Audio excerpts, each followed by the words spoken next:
Good morning साथीहरू, के छ तपाईँहरू सबैजनाको खबर?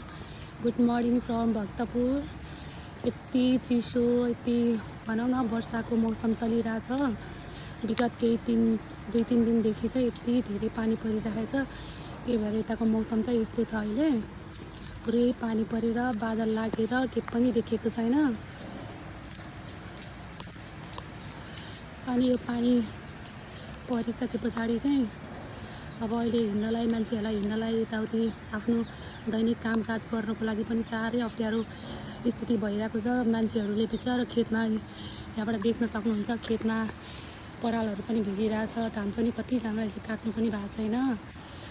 अनि यस्तो छ सिचुएसन। आफू जहाँ हुनुहुन्छ, जस्तो अवस्थामा हुनुहुन्छ, आफ्नो टेक केयर गर्नु होला, राम्रोसँग बस्नु होला, आफ्नो ख्याल राख्नु होला। अनि यस्तै छ यहाँको सिचुएसन चाहिँ अहिले।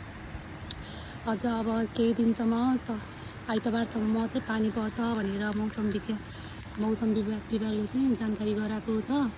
त्यही भएर तपाईँहरू चाहिँ कहाँ हुनुहुन्छ, कस्तो अवस्थामा हुनुहुन्छ, अलिकति लामो ट्राभल गर्ने सोचमा हुनुहुन्छ भने चाहिँ अलिकति केयरफुल हुनु होला। अहिले चाहिँ यो ट्राभल गर्ने, हिँड्ने अवस्था छैन। आफ्नै घरमा आनन्दले बस्ने हो।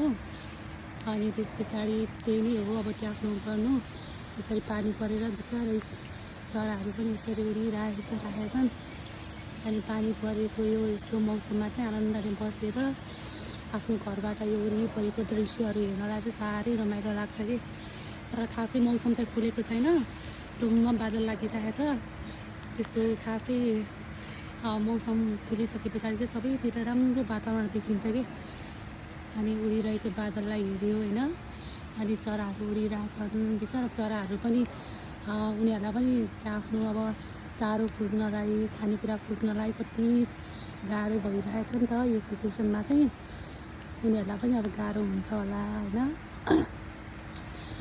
अनि यस हाम्रो घरमा केराको बोट पनि छ। केरा कति धेरै फलिरहेछ अहिले। अनि त्यस पछाडि